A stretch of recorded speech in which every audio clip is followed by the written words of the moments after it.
Good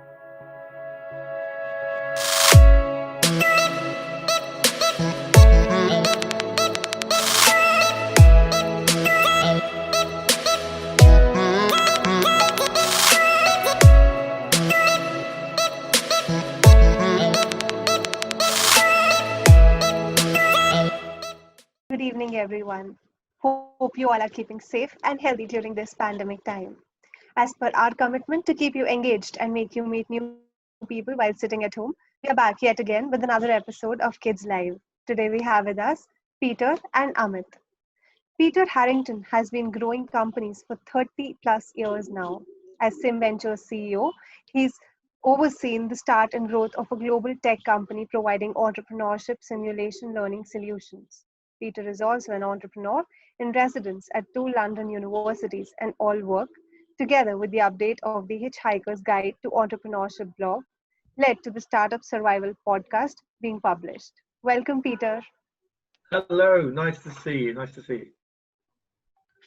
We also have with us Amit today. Amit is an entrepreneur and enabler in the Indian startup ecosystem for almost a decade now. He advises companies on the Indian entry strategy. He's also a TEDx speaker and works closely for some government initiatives. Welcome, Amit. Thank you, Aditi. Right, so thank you, Peter, for taking out time, and spending time with us at the KidzLive session. I think you will be the first from the European subcontinent, and especially UK. So thank you. Well, it's an honor to represent Europe on your show. Well, thank you. Before we start the conversation, I think one of the things which I love asking, people who come on the show is their own journey, and because you're living in a different country. What was your journey as a kid? Were you a mischievous child or a serious kid? And how was your journey till now? So I was definitely a slight misfit at school. I played chess very, very seriously, and I even made it to the England squad. And I know in India, chess is a real favourite pastime.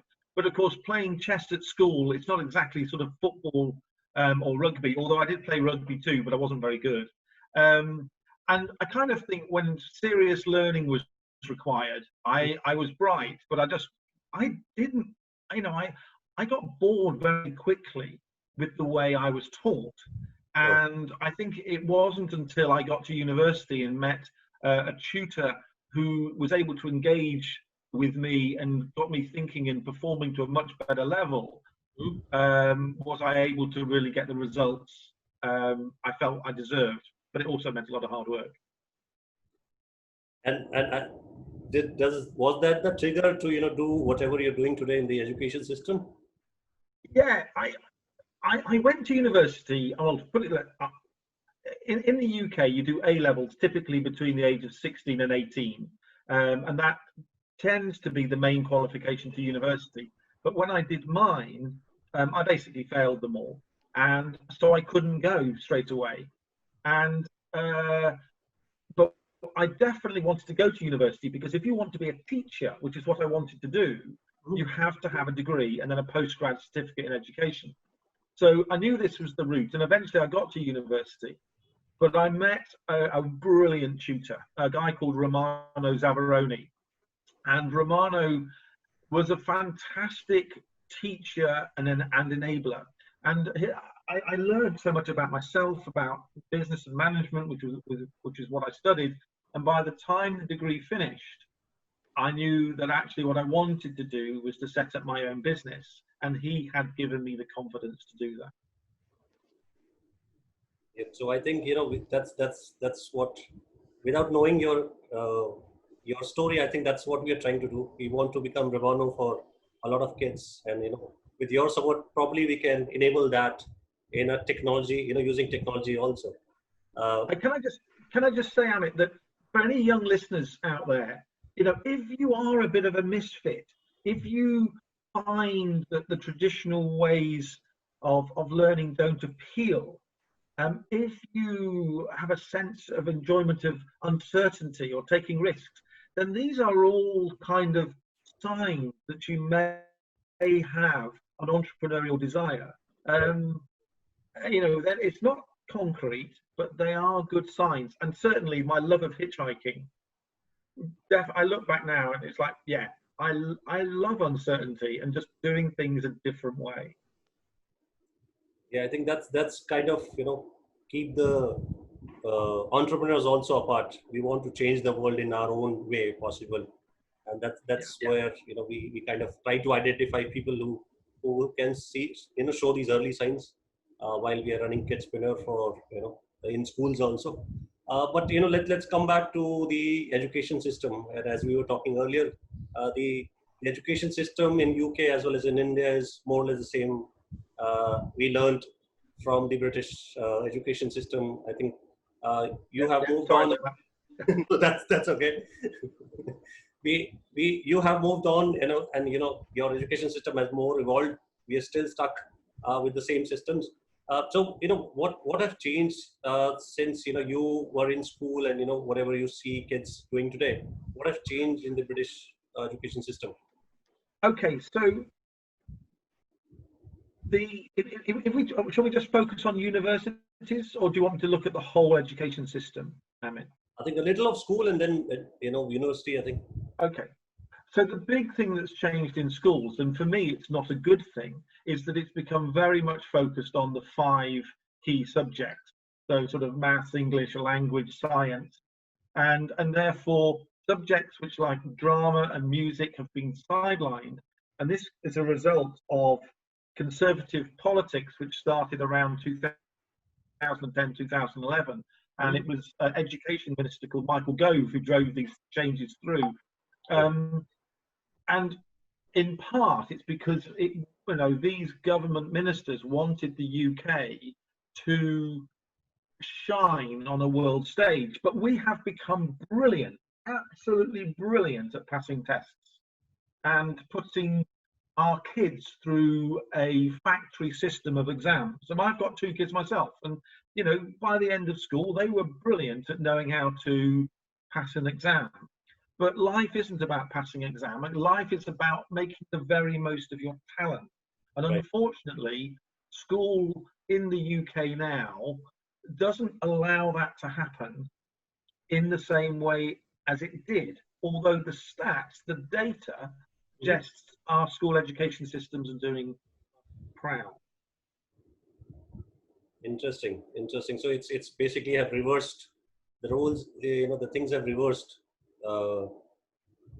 I think that one of the things that our country is proud of is our ability to be creative, come up with ideas, develop businesses which are different and wacky.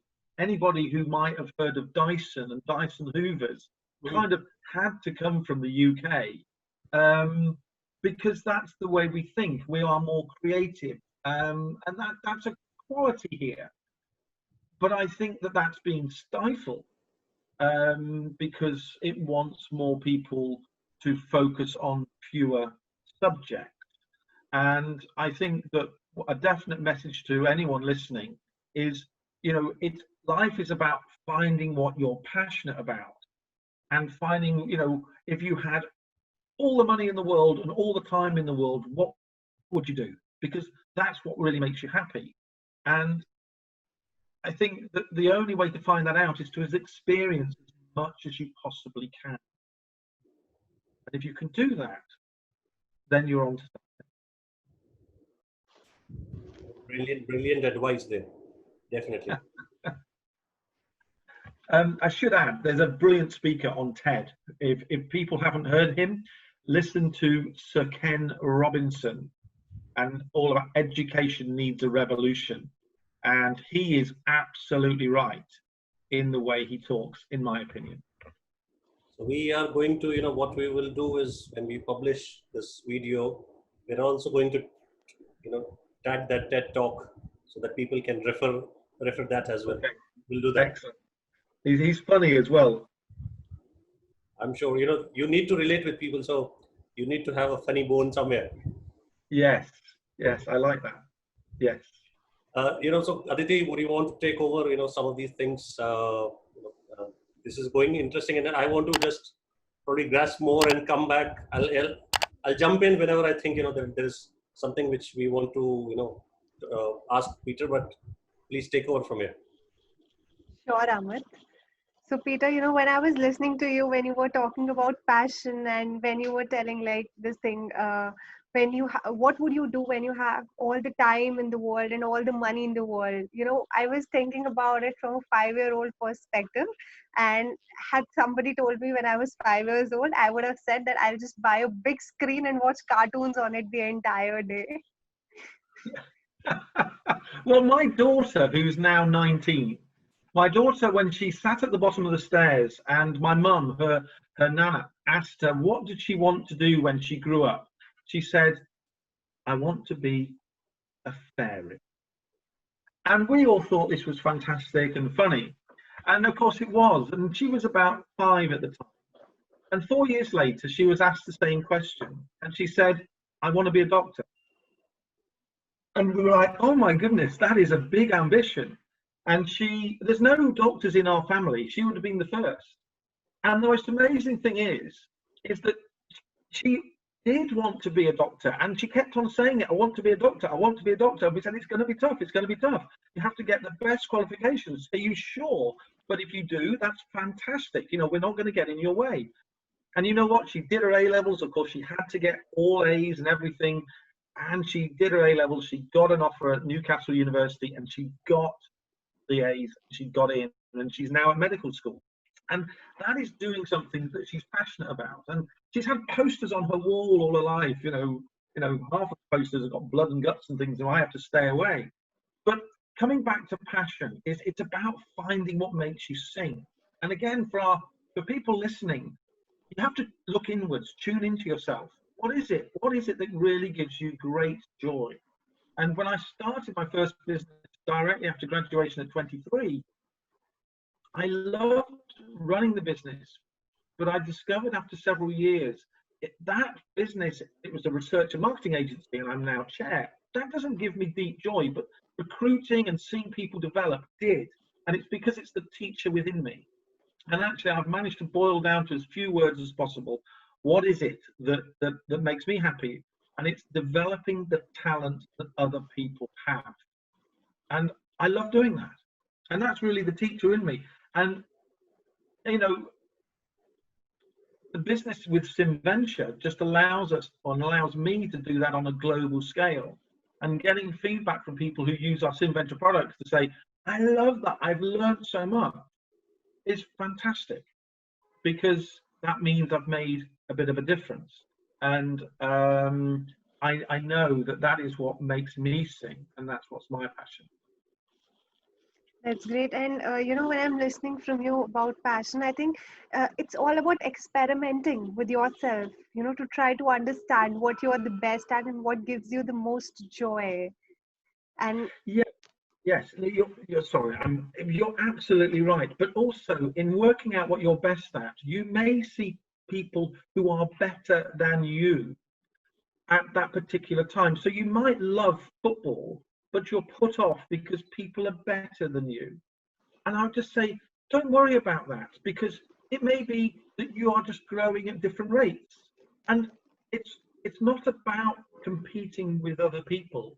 It's about understanding what you love doing. And it doesn't mean you have to be the best. You just have to do what you love doing. Then work doesn't become work. It becomes a joy. that's great. And I think, parents should help their kids find out what their passion is. Helping them understand their passion in the early ages will be, the best thing for their entire life. And though this is a hard time for all of us, but it is this time when parents are locked inside their houses with their kids and are spending the maximum time with them. So it is a time when they can help them explore themselves. Yes. And interestingly, this takes me back to Ecuador, because I have to travel a lot in my job. And I arrived in Ecuador, and one of the meetings was with a university vice chancellor. And he said, look, come over for breakfast. Let's meet over breakfast. And he said, by the way, what's the best question you think you can, or the best thing you can say to your kids when they leave for school in the morning? And I gave it a couple of goes. He says, that's not bad, but it's not the right answer. So I asked him, I said, okay, what is the best thing to say to your kids first thing in the morning on the way to school? He said, tell them to ask a great question. And I think as parents, our job, our responsibility is to create curiosity. Get our kids to be curious.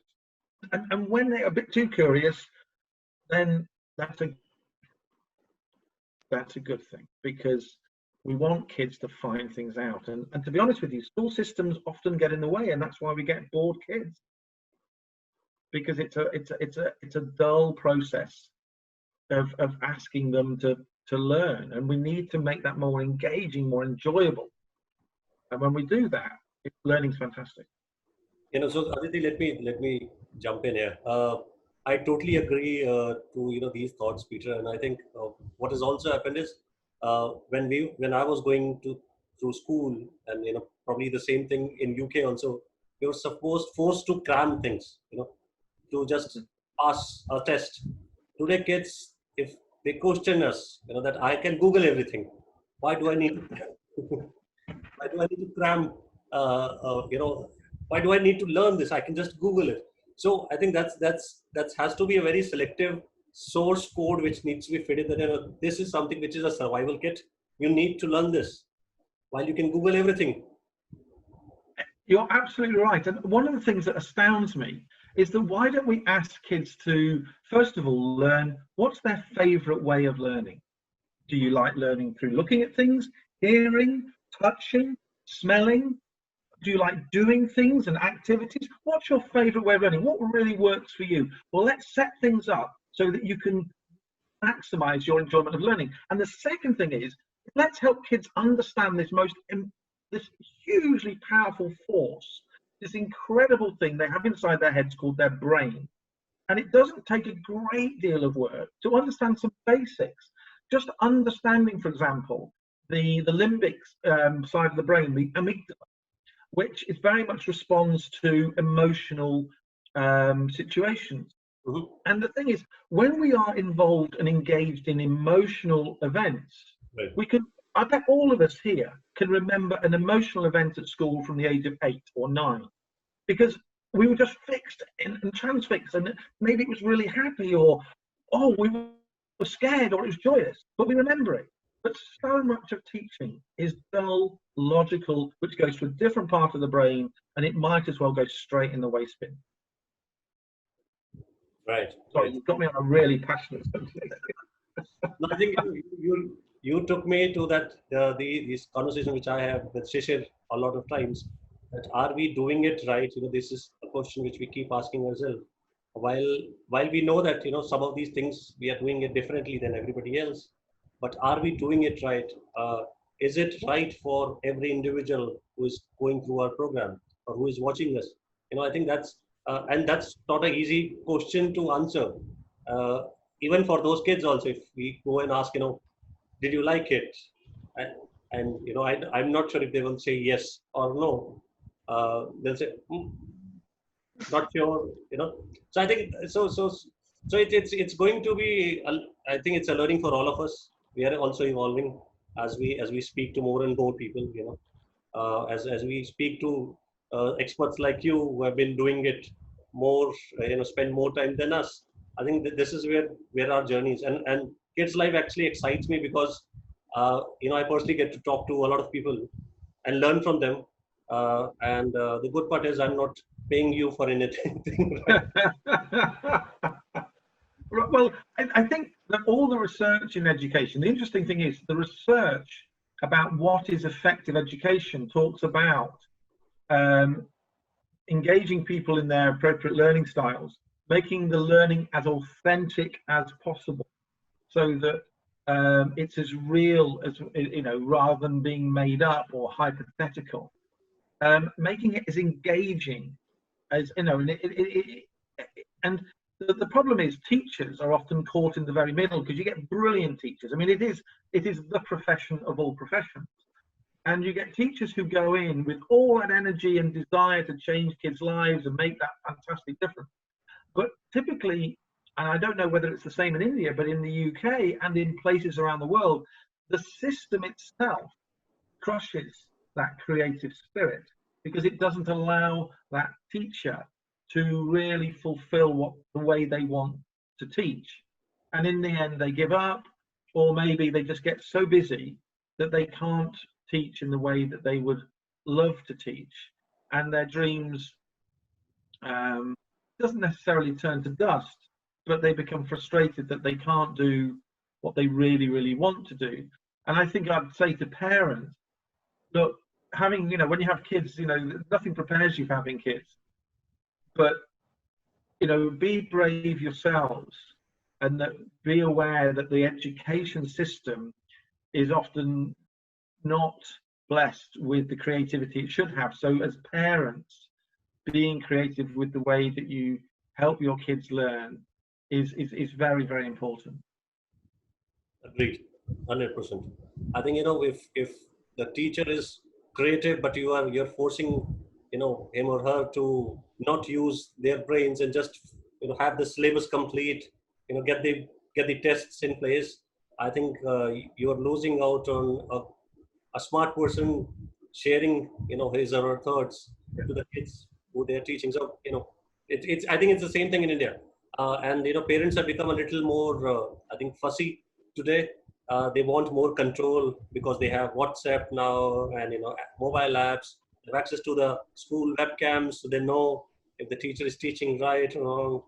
And And this is an interesting. Sorry, I mean.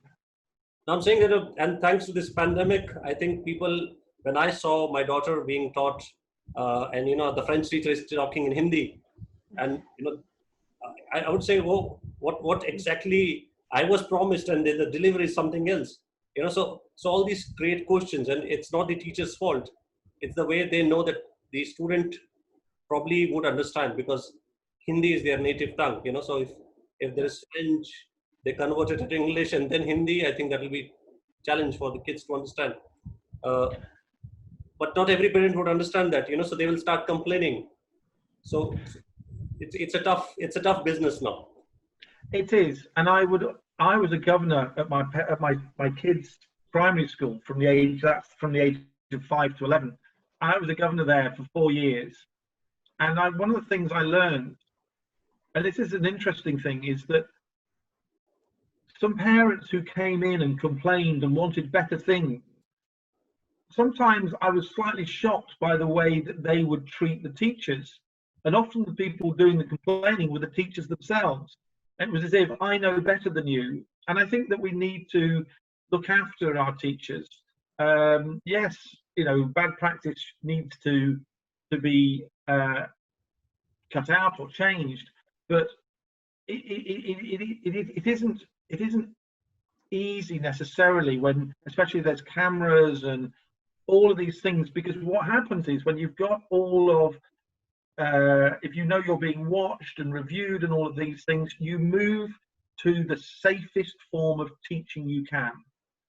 And that because you feel you're being controlled, and that stifles creativity. I don't know whether you have flipped classrooms or the term flipped classrooms has come to India yet.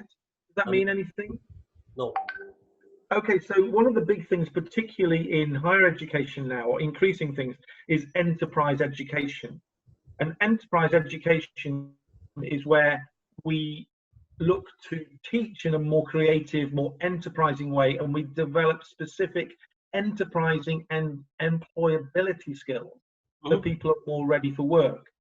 And this term flipped classroom is a recent term, but actually I was taught by my tutor Romano in a flipped classroom. And what it does is where you put the kids at the front and you put the teachers at the back. And the way I was taught by Romano, he would literally sit at the back of every lesson, and he designed everything, so that as students we would have to present to the class, and the class would have to respond, and it would be a huge learning dynamic. And all he would do would be to watch, carefully assess the theatre that was in front of him. And I can remember some of those lessons, some of those afternoons in absolute detail, because again, it was all coming through to the appropriate part of the brain. And flipped classrooms, as opposed to the teacher standing in front, is exactly what SimVenture is all about. It's about saying to the teacher, if you let go of control and give more to the student so that they can develop personally, and you can go and attend where it might be needed, rather than assuming it's all about you. Then not only can the students become more engaged because they're empowered and they're more responsible, but you can do whatever you want at the point of need, and you're not under so much stress. Unfortunately, teachers are so conditioned to feel like they want to be in control and at the front that a lot of them struggle to let go. But we should help them let go. So this, flipped classroom concept is a little similar to what happened as an assessment during my 8th standard, I remember, where we were, all given a topic and we had to prepare presentations and then present it to the class as a teacher. So, Excellent. we have that in the form of assessments in our schools, but the concept is not that widely used here in India. Well, I would encourage it. We do a lot of work in China as well, and gradually we're helping the Chinese to let go of this traditional established control. And part of the reason for it is that no one's been sacked for getting it wrong. So if you follow orders and teach as you've been told to teach, which is stand up and teach, then you know you're going to be okay. But if you can give kids in your class more responsibility, a greater sense of ownership, the fact isn't just sitting in rows and having things recited to you, then suddenly our eyes, our ears, our touch, our smell, we light up and we want to learn. And that's what education should be about. So, as we are understanding that education is something for which kids should be motivated from inside. But what we see usually is that kids want to run away whenever there's this study time, or when they're asked that you have an exam tomorrow, please study, and they find it boring. So how can we, develop an intrinsic motivation in them so that they find it interesting and start studying? That's a great question. And it takes me back to my son going to school at the age of 5 and my daughter in the pushchair at 3, just screaming to be able to go in the class with him. She was just so keen to go to school. And the day she went, oh, she was ready early, she was beaming, she was dressed, she was proud. And by the time she left school, or left school at 16, she was absolutely ready to leave. And she was bored a lot. And she could pass exams. But the thing about starting school is there's so much play, there's so much creativity.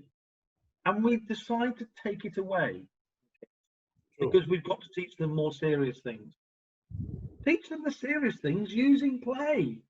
It is mind-bending the way in which we turn kids off school all the time with so much ease, and we are not learning from our mistakes.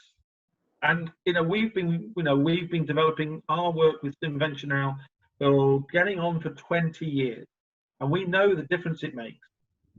But our biggest competitor for business simulation tech, which kids love to use, is traditional ways of teaching, because teachers are afraid of using it because they struggle to make the changes. True. I think, these are exactly the things which we kind of observed and then pushed us to start Kidzpreneur. One of the things which you talk about the flip class, we have something called reverse mentoring, where the seniors, the seniors take a back seat, and it's basically it's a role where the and these are again something which have just picked up in India. In businesses, as the CEOs or the CXOs learn from the youngest of the lot, try to get fresh ideas. And I think it's the same thing which we can imbibe in the current education system across the world. I think we have lost our creativity. I can tell you hands down that whatever creativity I had, I've been losing it. And thanks to talking to kids and more and more people like you, I'm trying to say whatever I have. But that's what it is today. I think I was very fortunate because when I was 17, part of my school, I did what's called the Duke of Edinburgh Award, and that allowed you to do external activities. And for the gold, it has a bronze, silver, and gold award. For the gold, you go and do a residential. So you go and work somewhere else for 2 weeks for free. And I went and worked in an outdoor field centre in the Lake District in Cumbria in the UK called Castlehead Field Centre. And there I met, it was privately run, and I met two people, husband and wife, who ran it, whose deep philosophy about education had stemmed from a lot of their work in Africa. Mhm. And I went there as a young leader to work for free for 2 weeks. I was 17. Wow. And the thing that I absolutely loved, I mean, I loved all of it, and I worked there for 12 years for free. The thing I loved about it is they gave me responsibility. And I think once people have responsibility, rather than being talked at or told to sit down and listen, once you give people responsibility, just like putting a water on a plant, give them an opportunity to thrive. And, you know, again, kids often don't get it because teachers are afraid of letting go of control. And I think this issue of control and understanding it is something I think should be at the center of all teacher training colleges. Agreed. And, you know, I think we probably will need to have a longer discussion around it on how we can, you know, use your insights, use your experience. These are amazing insights, Peter. I think one of the very interesting conversation where we left the questions we were supposed to ask, you know, it actually turned out to a question. I don't think Aditi actually asked you anything. She's just listening to us. But you know, again, thank you again for your time. I think we are just on time. Let's connect again. You know, probably during next few days. Let's brainstorm on how we can bring your expertise. You know, whatever you've done there in UK and everywhere else to India. And if there could be something which we have done right, you can just disperse that education also to other parts of the world. Absolutely, Amit. Thank you very much. And thanks, Aditi, as well. You know, great questions. Thoroughly enjoyed it. And even I love the conversation. Like, even though there were no such questions, but the insights that I got today were really valuable and good. Thank you so much, Peter, you know, for giving us all those insights and sharing your experiences with us. Well, it's an absolute pleasure, and thank you for the opportunity. Thank you, Amit, for joining us. Thanks, Aditi. Thanks a lot. Before we end today's session, I would like to thank all of you for joining us for this session. These testing times under the COVID-19 situation have created a vacuum and forced us to face times that we had never dreamt of. Engaging kids has become quite an effort who are forced to stay inside their homes 24/7. This KidzLive initiative, like many others, may help you in keeping your child engaged. Stay tuned. Thank you. Thank you.